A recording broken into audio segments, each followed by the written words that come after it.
Alright, what's up you guys, Kasey here, and I know this is a bit of a different angle. I still haven't been able to figure out the issues with my Blue Yeti microphone and the audio problems, so I'm just going to be recording from my iPhone at the moment.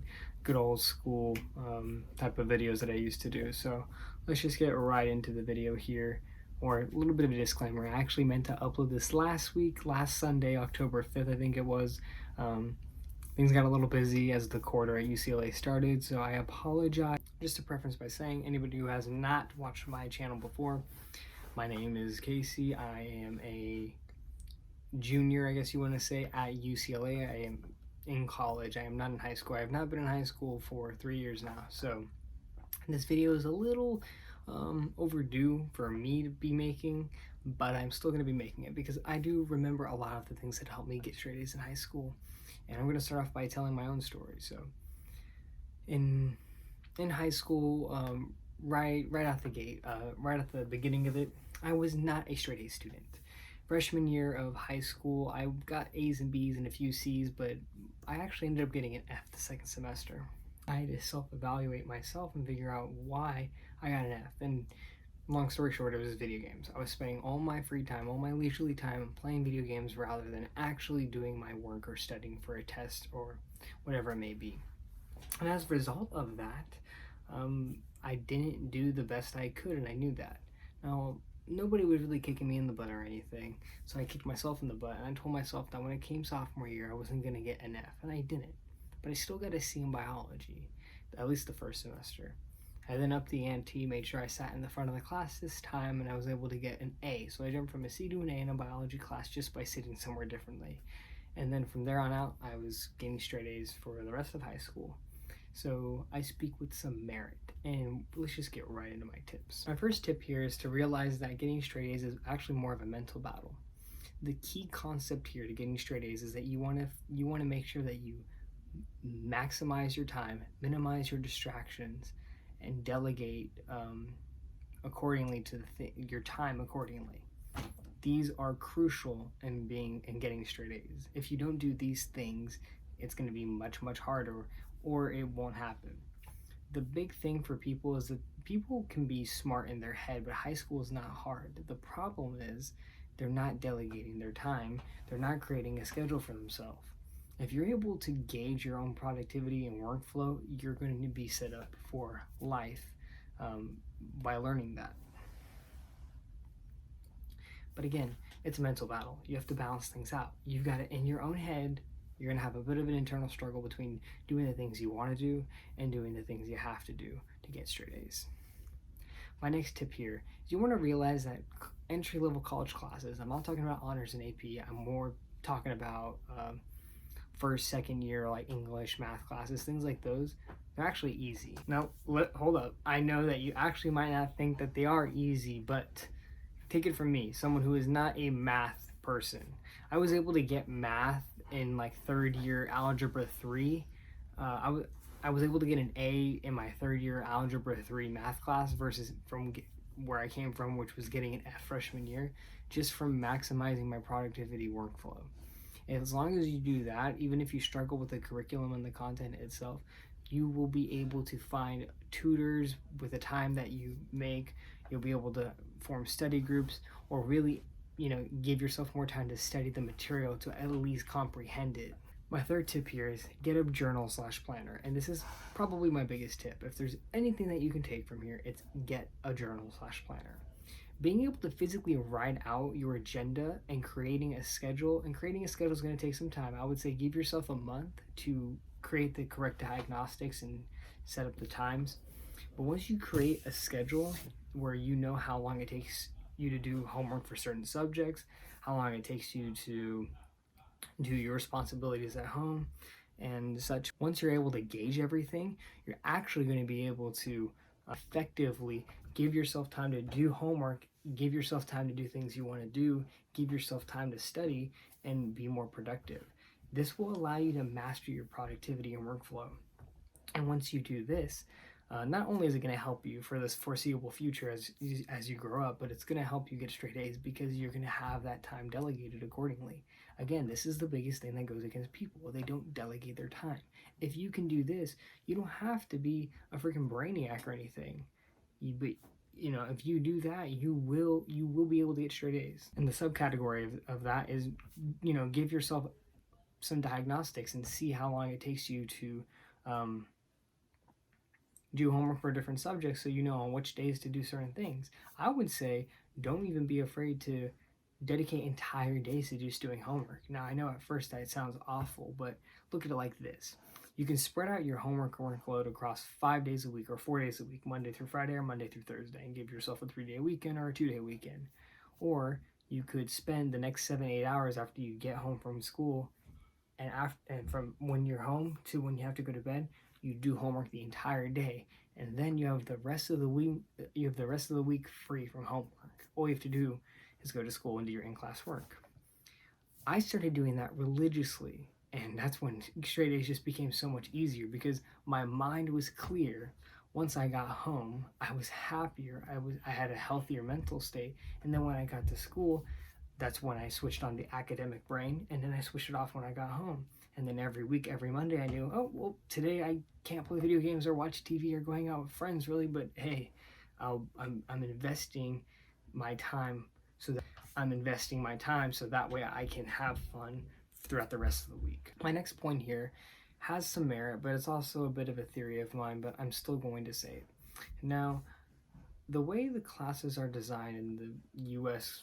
high school system is that you have homework, classroom, and tests and exams, and you got your occasional projects. A lot of people have been advocating for the removal of homework. They don't see why teachers can't teach with the coursework and course load that they need accordingly in the classroom and give kids the free time outside of it. The reason why we have homework is because it's a teacher's way of mending the impact that a bad grade on a test would have. Because at the end of the day, the tests have the biggest percentage on your grade. But in high school, having multiple homework assignments and multiple coursework assignments, they help alleviate the damage that a bad grade on a test can do. So if you have A's in all your homework and you get a D on a test, your grade's not going to drop to an F or a D. It's going to maybe drop down to a B, but it's to help that percentage. A lot of people don't realize that. So when they advocate for the removal of homework, you're going to be making the class a lot harder in terms of recovering from a bad grade on a test. The theory that I have here, however, is that you want to realize that as long as you do all your homework and coursework, you're probably not going to fail the class. And that's because teachers are not going to bother failing you, having you have an F in the class on your weekly progress reports that your parents might see, but then have to show your parents or the principal or whoever it may be that, yeah, but every other assignment they've got an A, and it's just they did a bad grade on this test and I have to fail them because of the percentage. Like, it doesn't work like that in high school. In college, it's a different ballpark, but here, I'll say 9 times out of 10 they're not going to fail you if you have A's and full credit on every assignment and then you get a bad grade on a test. Next tip, if you get a study guide, use that as a Bible. Don't take that for granted. If you have a project or essay that you know the instructions and materials to ahead of time, delegate your time accordingly to that and make sure that you have things pre-planned like weeks ahead of time, so when it comes down to turning it in, you've already got most of everything done, like the planning stage, the gathering information stage, like everything's ready. The next big tip, analyze what is taking up most of your time leisurely and minimize it. So obviously for me it was video games. For others it might be hanging out with friends, partying, working multiple jobs, whatever it may be. You want to figure out what it is and minimize it, delegate your time. Again, this all just couples into delegating your time and increasing your productivity and workflow. Again, you don't want to eliminate what makes you happy and what you like doing. If you do this, you're going to be unhappy. But what you want to do is minimize it so it's not having an effect on your grades. The next tip I would also say is kind of visualize the classes that you'll be able to pass with an A and the classes that you won't at the beginning of the semester, based on what your comfortability with that subject is.